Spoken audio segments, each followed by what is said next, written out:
So far we have 4 out of 5. And in most situations, you can say things whenever you feel like it.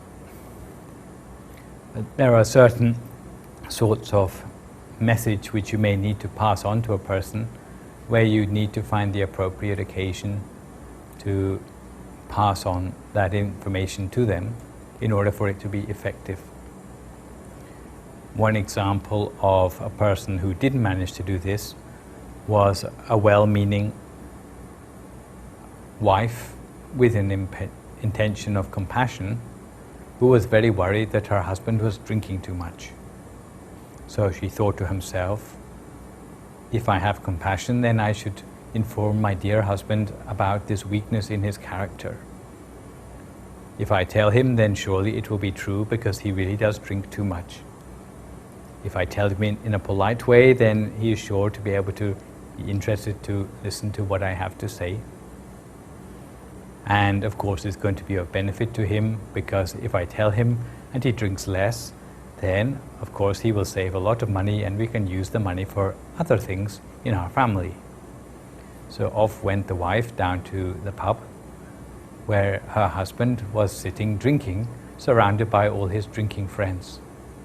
And she said to him, "Oh, my dear husband, I have something very important to tell to you, and I hope that you're not going to be too upset by it, but I really do think that you are drinking too much these days." What do you think was the outcome of her well-intentioned criticism? Yeah, she got a beer bottle over her head. Why?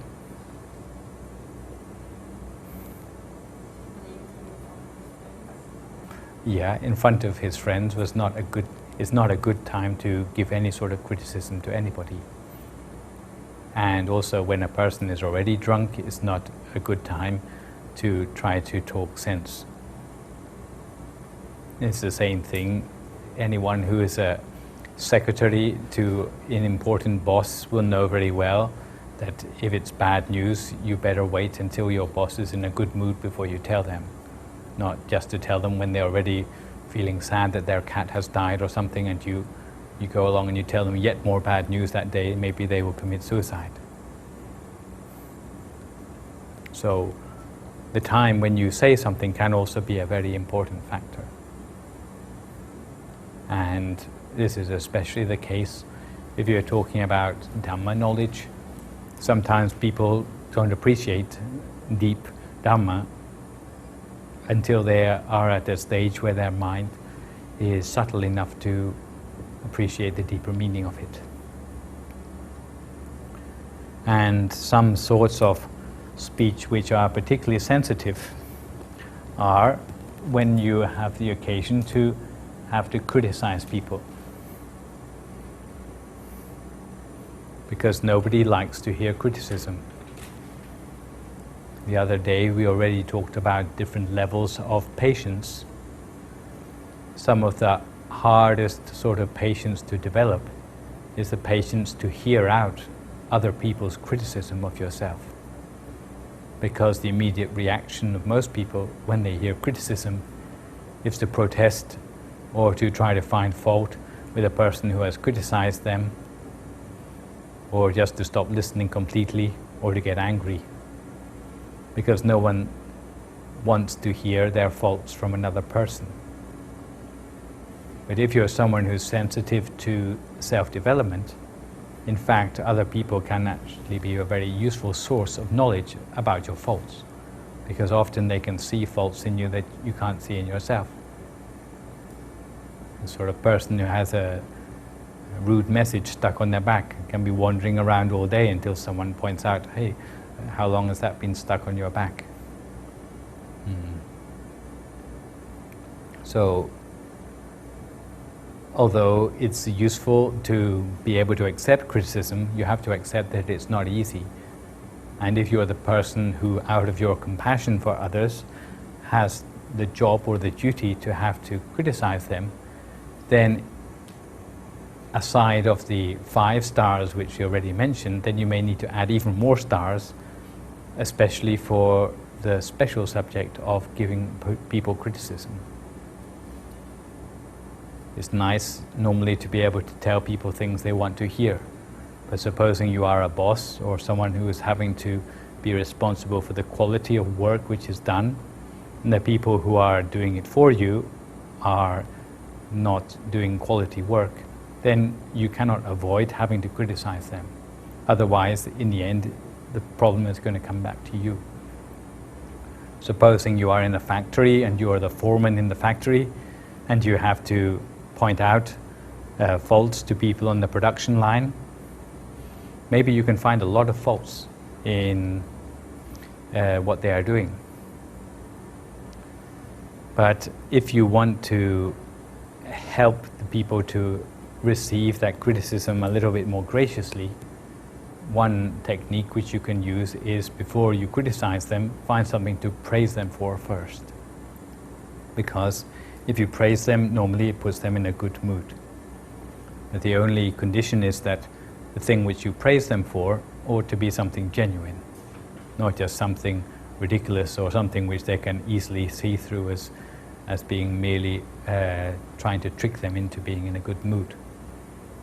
So for example, if a person has done their job and they do 99% of their job right and 1% of their job wrong, then you say, well, I'm very happy and I'm very proud of you that you've managed to do 99% of this work. It's of very good quality. But there's just one small thing which I need to point out, which maybe you can improve on, by which time the person actually feels happy to take that on board. But if you go directly for the 1% which is wrong, then they feel that you are victimizing them, or maybe you're just trying to find fault with them. The second thing is that you shouldn't forget to smile when you have the occasion to criticize someone, especially if you are concentrating very hard to try to make your criticism sound pleasant to the person hearing it.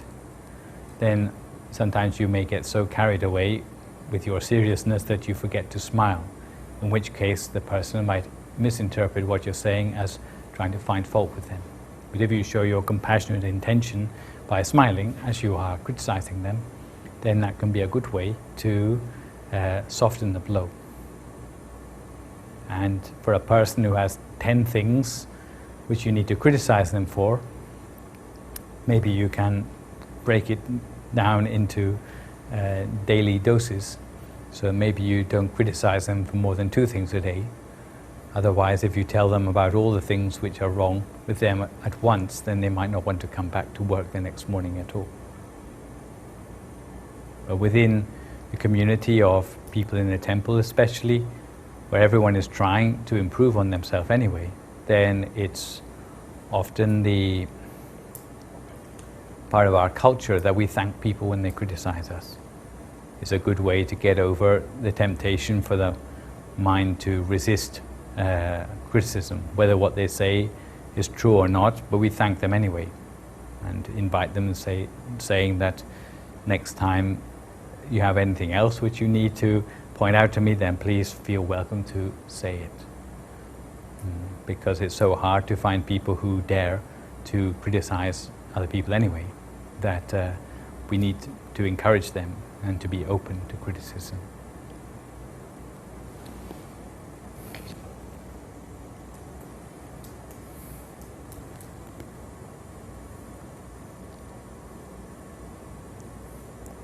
Some people can say too much, and it can be at their cost. Usually, if what we want to say doesn't fall within the limits of 5-star speech, it's okay to keep silent. And there are many occasions in the Buddhist scriptures where people ask stupid questions to the Lord Buddha, and he knew perfectly well that if he answered one way, then they would misunderstand things in one way. But if he answered the opposite, then they would understand things in the other way. So sometimes he didn't say anything at all. And this is what's known as noble silence. There are sometimes when saying nothing may be appropriate too. But at least by saying nothing, you don't break any rules.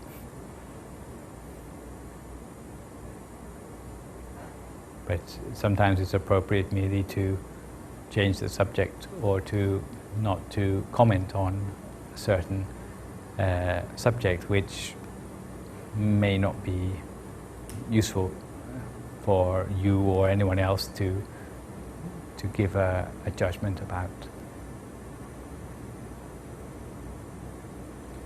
But you'll be surprised that if you become more careful about the things you say, in fact, the way you think actually becomes more systematic as well. If you're not simply chattering and babbling all the time, if you start to choose what you say, then the way you think about things actually becomes more systematic as well. So discipline with what you say will start to train you on a deeper level. And you find that you're pausing to see if people are ready to hear what you have to say before you say it. You find that you have in your mind things which are waiting for the right opportunity to say it. This is all part of the skills of artful speech. It's a very important component of being a sociable person, and especially to encourage the atmosphere of self-development in a community. In a way, you can say that saying the right thing to people is a form of generosity. Just as giving a helping hand or giving gifts to people can be generosity, then saying the right thing to them can be seen as generosity too. But it's generosity that doesn't cost anything. But at the same time, it can often be harder to say something which is right than merely to give a gift to somebody.